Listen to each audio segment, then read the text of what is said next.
Kitab An-Nasaih Ad-Diniyah halaman 283 wa aslu suhbah. Bismillahirrahmanirrahim. Alhamdulillahi rabbil alamin wassalatu wassalamu ala sayyidina Muhammadin wa ala alihi wa sahbihi ajma'in. Qala al-musannif rahimahullahu ta'ala wa nafa'ana bihi wa bi'ulumihi fid darain amin. Radiyallahu ta'ala ankum ila an qala wa aslu suhbah sidqul mahabbah wa sifa'ul mawaddah wa mahma kana dhalika fillahi wa lillahi fathawabuhu 'azimun. Qala alaihi salatu wassalamu qala Allah ta'ala wajabat mahabbati lil mutahabbina fiyya wal mutajalisina fiyya والمتزاورين فيا والمتبادلين فيا. وقال عليه الصلاة والسلام يقول الله تعالى يوم القيامة أين المتحابون بجلالي اليوم أذلهم في ظلي يوم لا ظل إلا ظلي. وقال عليه الصلاة والسلام من سره أن يجد حلاوة الإيمان فليحب المرء لا يحبه إلا لله. وقال عليه الصلاة والسلام 7 يظلهم الله في ظله يوم لا ظل إلا ظله فذكرهم حتى قال ورجلان تحابا في الله اجتمعا عليه وتفرقا عليه الحديث. Assalamualaikum warahmatullahi wabarakatuh. Alhamdulillah wassalatu wassalamu ala Rasulillah wa ala alihi wa man walah amma ba'd.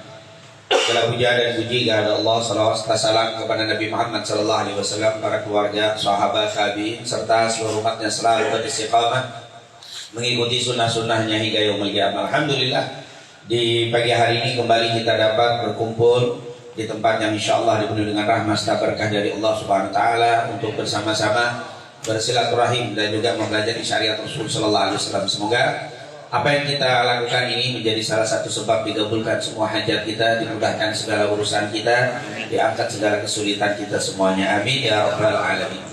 Kembali di kesempatan yang mulia ini kita bersama-sama membaca kitab Nasaih Ad-Diniyah wal Wasaya Al-Imaniyah yang masih berbicara tentang as-sahabah, yaitu berbicara tentang persahabatan. Sudah didefinisikan oleh Al-Habib Abdullah bin Abdul Haddad berkaitan dengan siapa yang dimaksud dengan sahabat itu. Beliau katakan wa aslu suhbati sidqul mahabbati wa safaul mawaddah, yaitu kejujuran di dalam kecintaan itu dan kesucian di dalam kasih sayang. Jadi ini adalah namanya sohbah, yaitu persahabatan yang betul-betul bukan karena dunia, bukan karena jabatan. Kita mencintai orang, kita menyukai seseorang, teman kita, hanya karena Allah. Sofa, yaitu dengan kebersihan, tidak ada sesuatu yang yang kita harapkan. Karena dzalika fillah walillah fa thawabuhu 'adzim, yaitu yang dilakukan karena Allah dan untuk Allah, maka pahalanya sangat besar. Jadi saya cinta kepada teman saya bukan karena dia kaya, bukan dia jabat, bukan dia pejabat, bukan karena tidak ada urusan dengan dunia. Saya lakukan itu karena Allah.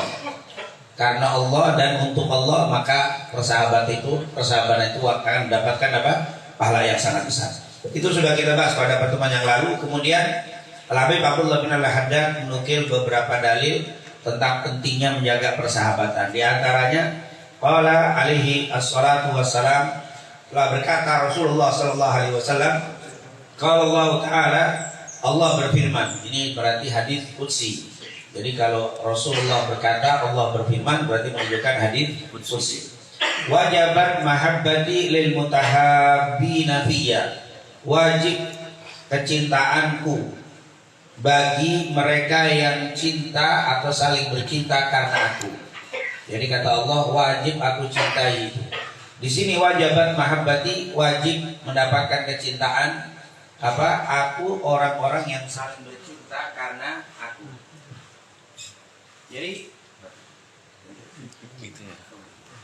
Jadi orang yang mencinta karena Allah, ingin mendapatkan pahala dari Allah dan karena Allah, bukan karena dunia, maka dia akan mendapatkan kecintaan Allah Subhanahu wa ta'ala. Dan juga yang dapat kecintaan Allah, wal mutajalisina fiyya, orang yang duduk-duduk bersama karena aku. Jadi dia duduk bersama fulan-fulan karena Allah. Jadi orang yang cinta karena Allah akan dapat kecintaan.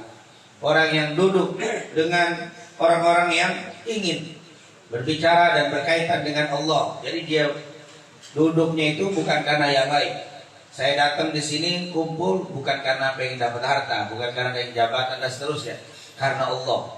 Maka orang yang duduk seperti ini juga dapat kecintaan dari Allah SWT. Wal mutazawirina fiyya, begitu juga orang yang saling berziarah. Orang yang saling berziarah juga sama, mendapatkan kecintaan dari Allah. Yang berziarahnya atau silaturahimnya karena Allah.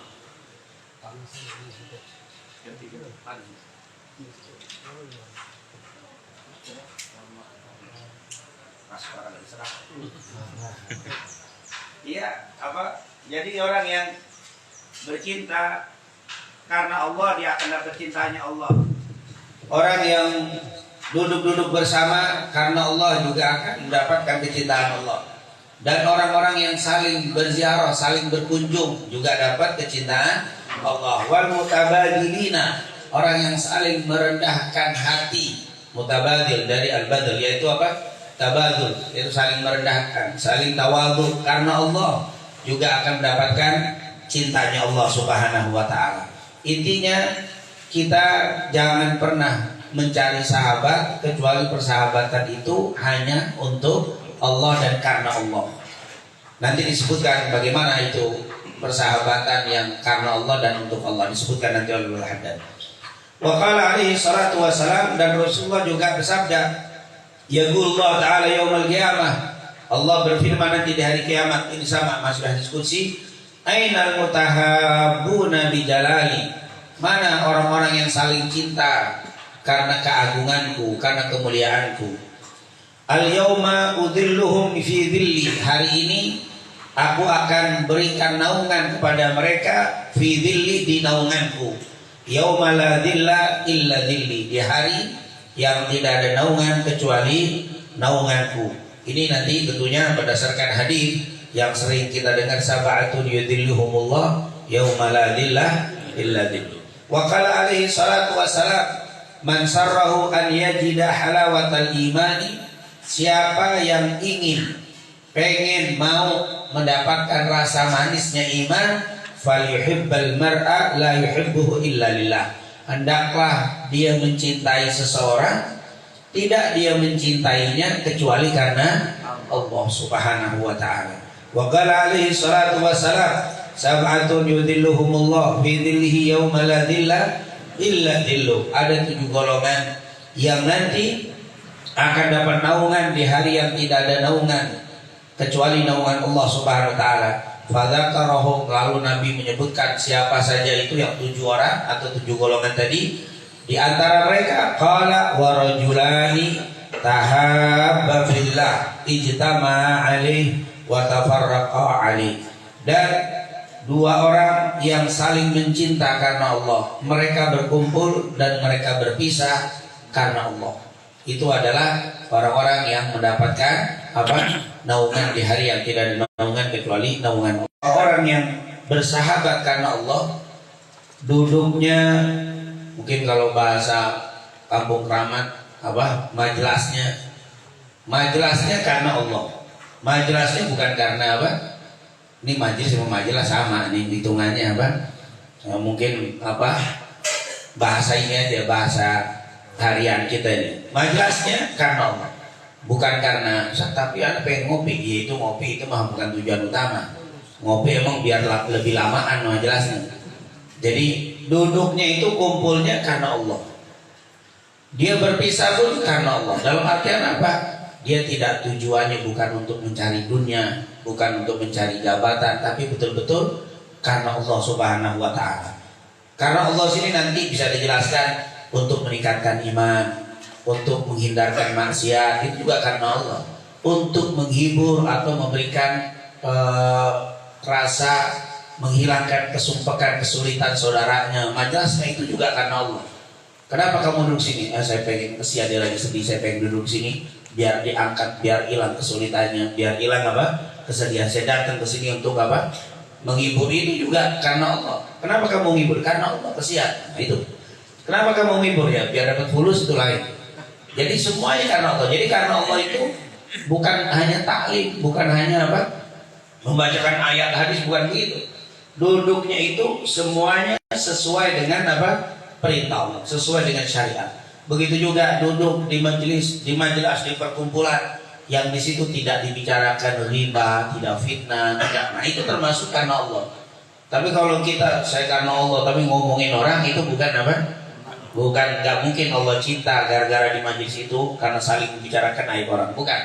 Jadi nanti disebutkan macam-macam fadilah, keistimewaan orang yang menjaga persahabatan karena Allah. Yang pertama, dia akan dapat cintanya Allah Subhanahu wa taala. Kemudian yang kedua, dia akan mendapatkan naungan dari Allah Subhanahu wa taala di hari yang tidak ada naungan kecuali naungan Allah. Dan yang ketiga, dia akan merasakan manisnya iman, yaitu dia akan merasakan manisnya iman. Manisnya iman bagaimana? Nanti nikmatnya menjalankan syariat Nabi Muhammad Sallallahu Alaihi Wasallam. Nah ini tentunya yang dijelaskan oleh Al Habib Abdullah ibn Alwi Al Haddad. Berbicara tentang persahabatan, kita akan ingat mungkin nanti efeknya orang yang cinta persahabatan karena Allah itu akan membuat kita sangat luar biasa, meningkatkan iman kita. Halawatul iman itu akan terasa. Dan memang kata para ulama, persahabatan itu punya efeknya luar biasa. Contoh yang baik menimbulkan efek yang sangat kuat kepada kita. Berapa banyak yang hadir di sini gara-gara persahabatan. Ada teman kita, sahabat kita ngaji dulu di sini. Saya nggak ngaji. Terus karena dia sahabat kita, dia ngajak kita dan akhirnya kita bisa apa? Terus istiqomah. Ini karena namanya persahabatan. Jadi banyak orang mendapatkan kebaikan karena apa? Persahabatan atau punya sahabat yang baik. Tapi juga sebaliknya, ada orang yang hancur gara-gara persahabatan, salah milih sahabat. Sangat terkenal kalau kita bicara tentang persahabatan, kita akan ingat dengan bukan tokoh ya, salah satu orang kafir namanya Uqbah bin Abi Mu'id. Uqbah bin Abi Mu'id itu dia ini orangnya sangat sopan. Uqbah bin Abi Mu'id orangnya sopan, dermawan, ngomongnya pun bicaranya penuh adab. Ya kalau bahasa kita nggak ngomong sembarang, orang mulia. Dikatakan orang apa? Orang mulia. Di zaman itu dia orang kaya raya. Uqbah bin Abi Mu'id orang kaya raya, sopan, baik, dan dia ini disegani oleh tokoh-tokoh kafir Quraisy Mekah. Dan dia bersahabat dengan Nabi Muhammad.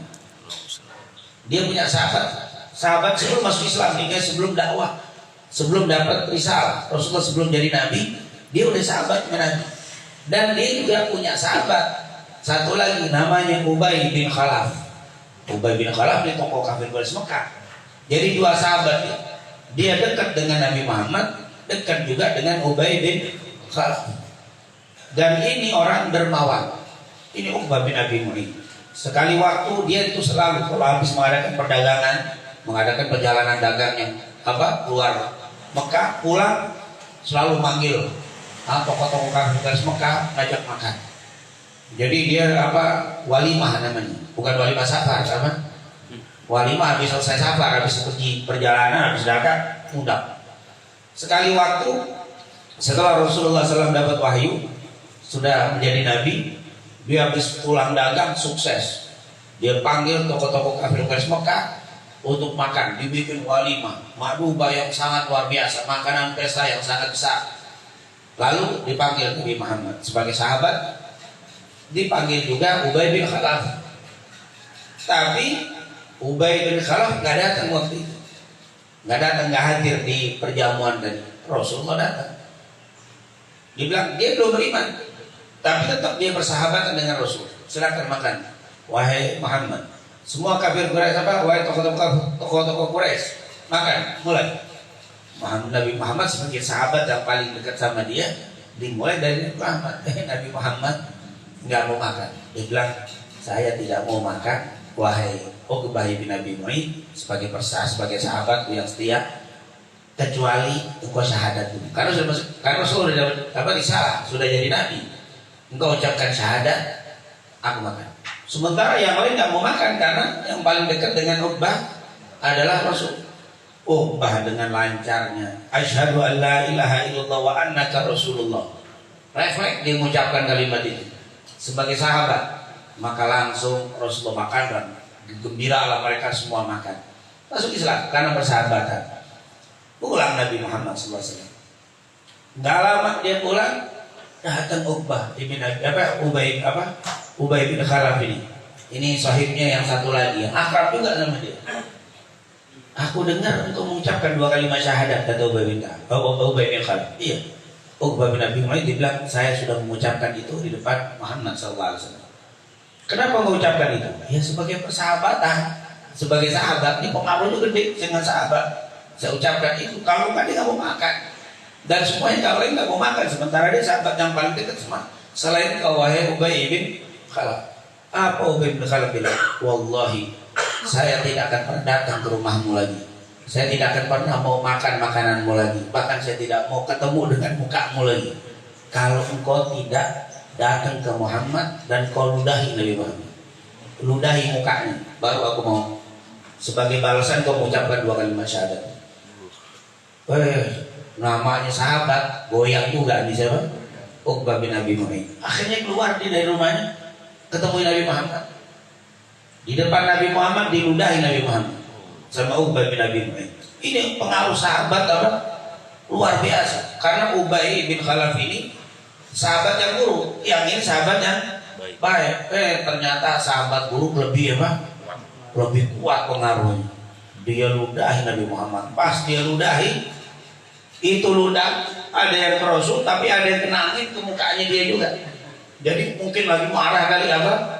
Ngeludah balik, dan yang kembali ke bibirnya yang ludahnya nggak terbang itu ke sini dan ke pipinya langsung angus di sini. Dan di sini langsung bibirnya kena kayak kebakar. Bekas ludahnya dia yang ingin meludahi Nabi Muhammad sallallahu alaihi wasallam. Uqbah bin Abi Mu'ayth mukanya ada angus. Di bagian pipi sedikit, terus bagian bibirnya angus. Itu angusnya bukan kena api tapi apa? Meludahi Rasul dan kena sendiri. Akhirnya dia bilang, wahai Muhammad, dia bilang seperti yang disuruh Ubay bin Khalaf, kepalamu di bawah kakiku. Itu hanya begitu. Dia bilang, wahai Muhammad, kepalamu di bawah kakiku. Karena memang Ubay bin Khalaf bilang, aku tidak akan pernah berbicara dan masuk dan makan di rumahmu sebelum engkau ludahi dan kau bilang palanya lu taruh di kakimu. Sampai ngomong begitu, diomongin karena persahabatan itu. Wahai Muhammad, aku letakkan kepalamu di atas kaki dan aku ludahi dan aku keluar dari agama. Keluar Uqbah bin Abi Mu'ayth. Setelah itu kata Amr bin As, aku pernah nanya sama Rasul, siapa orang yang paling kau benci, yang paling kau pegang? Siapa? Uqbah bin Abi Mu'ayth. Persahabatan yang begitu hebat gugur karena persahabatan dia yang buruk dengan Ubay bin Khalaf. Dan ternyata kalau kita baca riwayat Abdullah bin Mas'ud dalam Sahih Bukhari, waktu Rasulullah sholat, tiba-tiba ada yang meletakkan jeroan.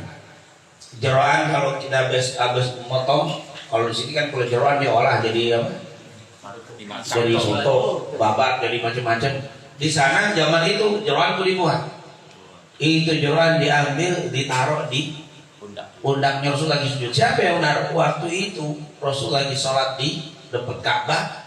Beberapa tokoh kafir Mekah, Ubay bin Khalaf, siapa lagi? Walid bin Uqbah dan beberapa tokoh kafir Mekah, termasuk ya Abu Jahal, Abu Lahab itu nggak pernah absen. Mereka semuanya bilang apa? Siapa yang mau naruh? Siapa yang mau naruh jeroan di atas? Uqbah bin Abi Mu'ayth, saya. Yang lain belum berani, masih maju mundur. Uqbah bin Abi Mu'ayth, saya yang mau. Dia ambil itu jeroan ditaruh di kepalanya Rasul, di pundaknya Rasul sallallahu alaihi wasallam. Itu yang naruh Uqbah bin Abi Mu'ayth. Kalau pernah kita dengar cerita Rasulullah lagi tawaf, kemudian ada yang berhentiin, terus ada yang nyekek Rasulullah, dicekek Rasulullah. Siapa itu? Uqbah bin Abi Mu'ayth. Jadi berbalik, yang tadinya cinta jadi apa? Benci luar biasa karena pengaruh dari Ubay bin Khalaf, dari sahabatnya juga yang lebih dekat. Jadi dia dekat sama Rasul, tapi dia lebih dekat dengan Ubay bin Khalaf. Akhirnya yang lebih dekat persahabatannya lebih mempengaruhi Uqbah bin Abi Mu'ayth.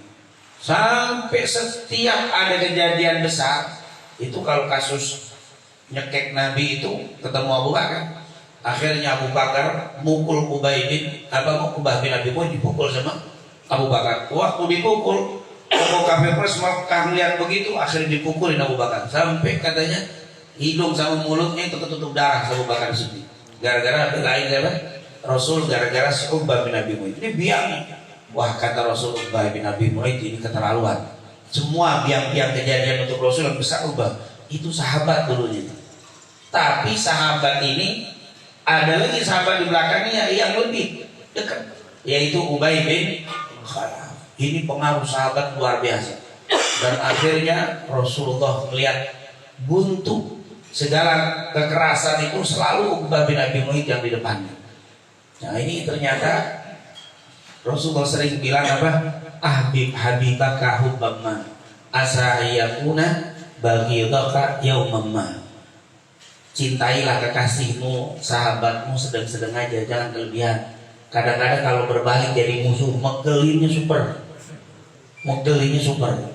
Ada dulu yang teriak-teriak cinta, sekarang jadi musuh. Musuhnya terlalu itu kalau sudah begitu. Mungkin karena kecewa, mungkin karena apa ada.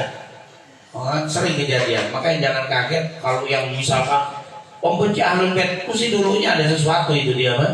Mungkin dulu cinta juga, cuma ada yang kecewa, berubah jadi apa? Jadi bencinya luar biasa. Nah begitu, berubah, bencinya luar biasa. Dan berakhir tentunya itu akhirnya kata Rasul sudah diancam sama Rasul. Waktu itu sudah didoain sama Nabi Muhammad. Waktu naruh jeroan itu, Rasulullah langsung angkat tangan, Allahumma alaika bi Quraisy. Sahabat dengar begitu kagetnya Rasulullah. Alaika bi Quraisy, hancurkan bangsa Quraisy. Rasul kagetnya Rasulullah, Quraisy, semuanya Quraisy terkena. Enggak disebutin. Allahumma alaika bi Abi Jahal, Allahumma alaika bi Abi Lahab.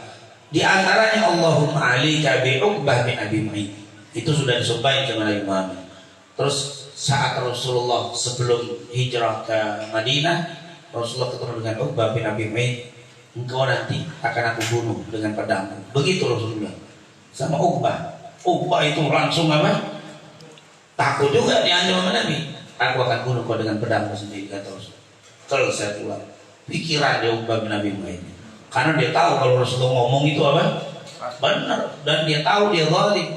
Nah, jadi kadang-kadang memang perlu tuh yang kelebihan begitu dia apa? Aku akan kubunuh dengan pedangku sendiri. Oh takut. Ini bukan orang sekarang, cerita zaman dulu ini. Akhirnya setelah selesai tahun kedua Hijriah, perang Badar. Waktu perang Badar langsung pasukan Nabi Muhammad SAW menuju Badar. Abu Sufyan balik ke Mekah, ngasih tahu pasukan Nabi sudah siap menuju wilayah Badar. Kita harus hadapi. Siap 1000 orang. Ubay bin Khalaf nemuin Uqbah bin Abi Mu'ayth. Sahabat biasa, ini sahabat masih pengaruh nih sahabat. Kata Ubay bin Khalaf, Uqbah, pasukan Muhammad bawa beberapa orang sedikit, mereka akan mengadakan apa? Perlawanan dan kita akan melawan. Kita bawa pasukan banyak, 1000. Mereka nggak lebih, mereka paling berapa? Sedikit bawaan. Kata Abu Sufyan 300-an, karena memang bisa diketahui dari apa jumlah itu bisa diketahui dengan setiap harinya itu motong-ontaknya berapa di dalam perjalanan, itu ketahuan itu kan. Pokoknya paling 300-an. Sementara kita 1000, ayo kita bakal menang.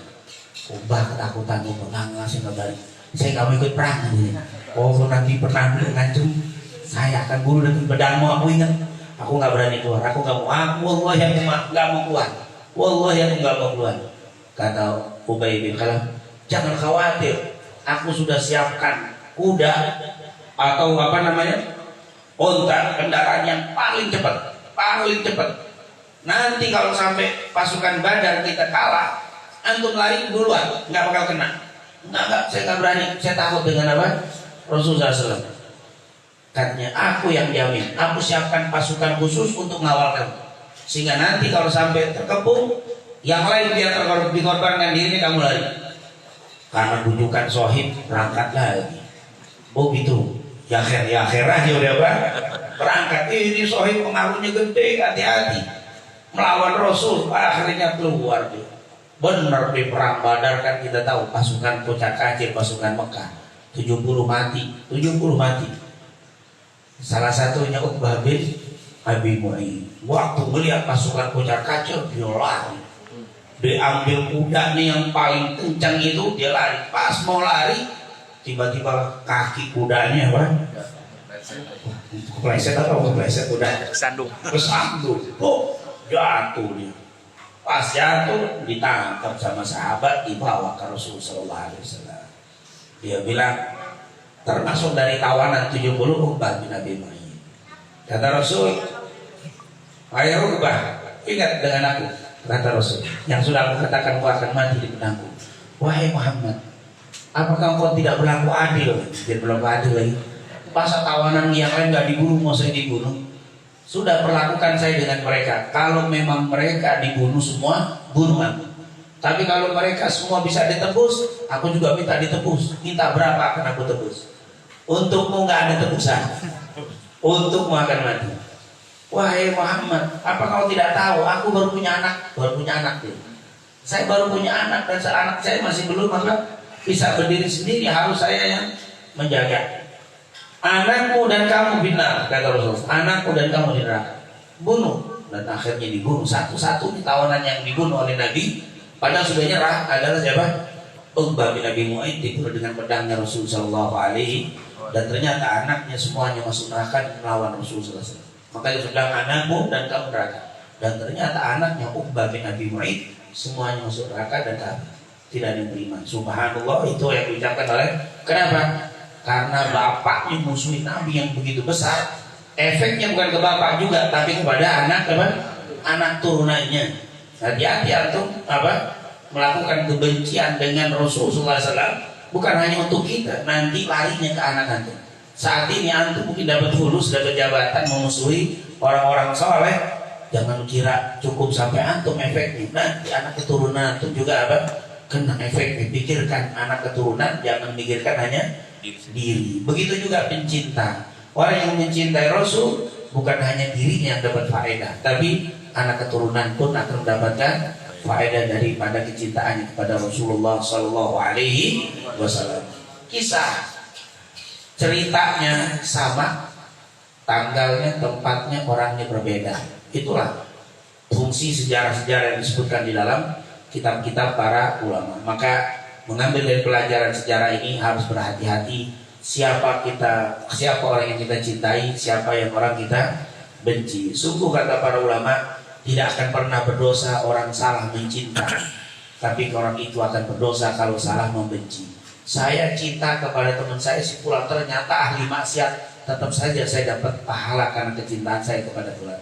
Karena saya kata ternyata dia ahli maksiat, maka tetap dapat pahala cinta. Tapi kalau kita benci, salah, benci dengan ahli maksiat, dosa.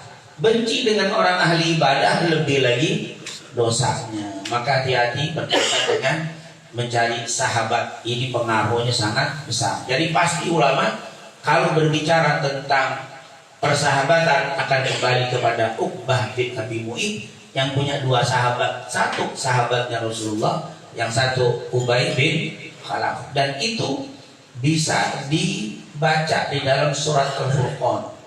Di surat Al-Furqan itu cerita tentang 27-28. Itu cerita 27-28. Nanti kalau kita buka surat Al-Furqan di ayat ke 27-28 itu cerita tentang Uqbah bin Abi Mu'ayth. Cerita Uqbah bin Abi Mu'ayth. Contohnya di sini. Wa yauma ya'uddu dzalimu ala yadayhi yaqulu ya laitani ittakhadtu ma'ar rasuli sabila. Wa yauma ya'uddu dzalimu, dan di hari itu nanti orang-orang zalim ya'uddu ala yadayhi, gigit kedua tangannya. Nanti di hari kiamat ada orang yang zalim yang menggigit kedua tangannya.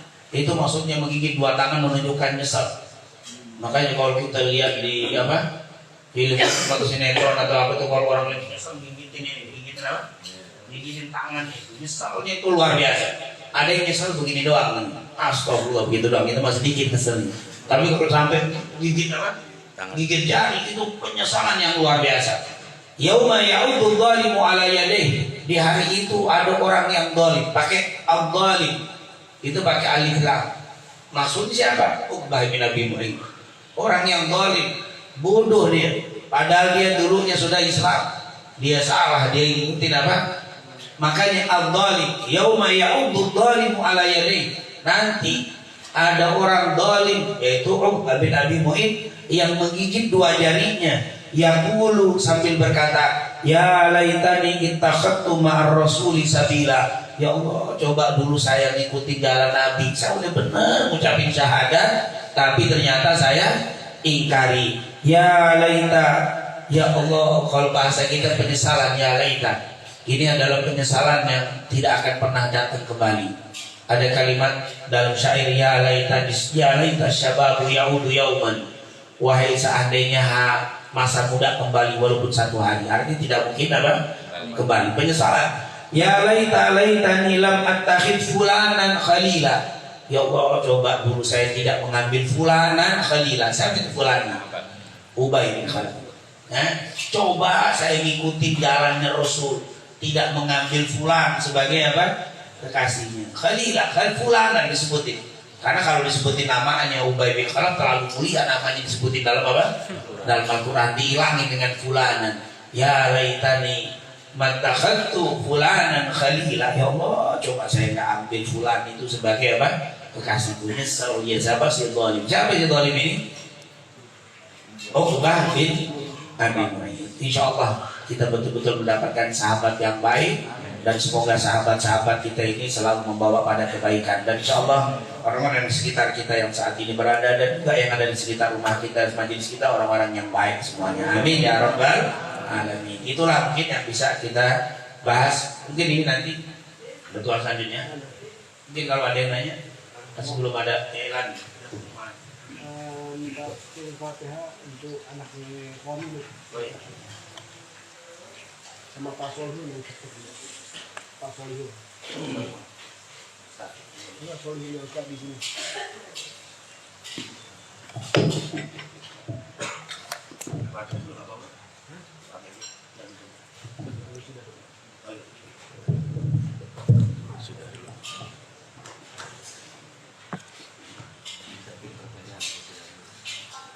Allah sidqu wa ahlu sidqi ya sa'du qad madha fala tatlubanna sidqa min ahli dha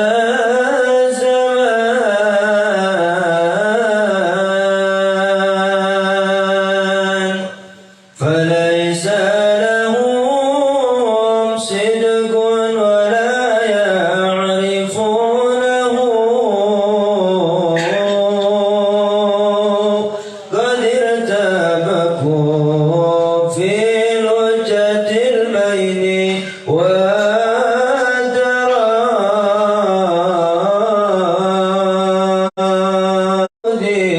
وشهوة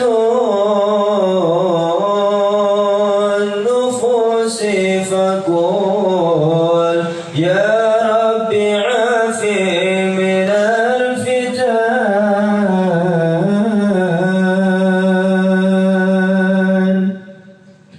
فأين أولو التقوى وأين أولو النهى وأين أولو الإيقان والعلم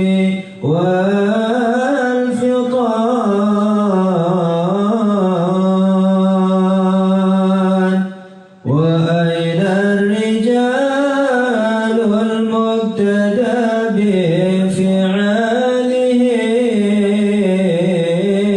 بفعالهم وأقوالهم يسعد في السر والعلان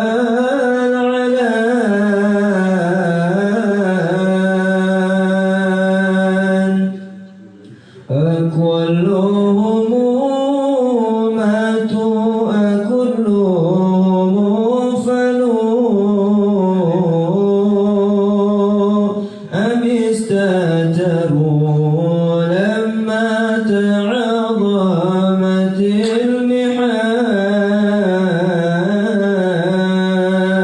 المحان ولم يبق خير في زمان وأهله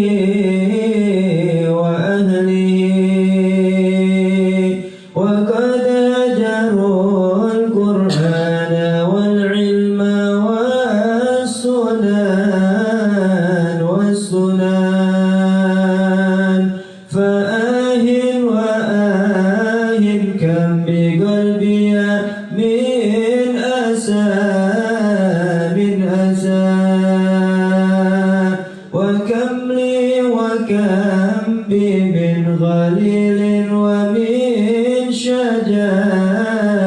ومن شجان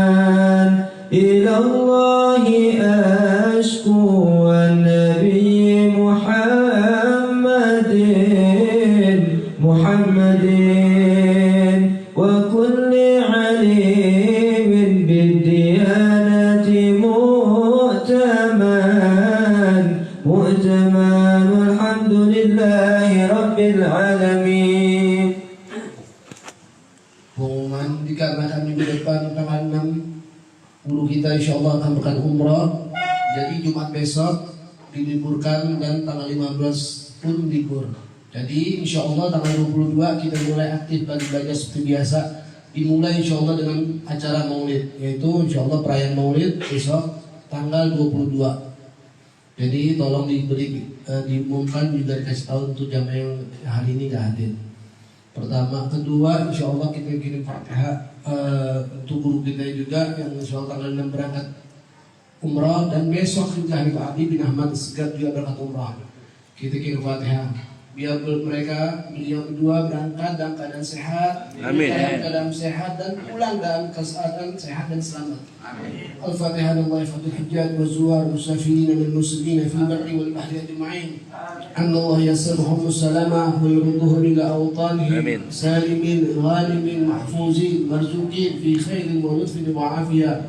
بسر الفاتحة. أعوذ بالله من الشيطان الرجيم. بسم الله الرحمن الرحيم. الحمد لله رب العالمين الرحمن الرحيم مالك يوم الدين. إياك نعبد وإياك نستعين اهدنا الصراط المستقيم صراط الذين أنعمت عليهم غير المغضوب عليهم ولا الضالين آمين.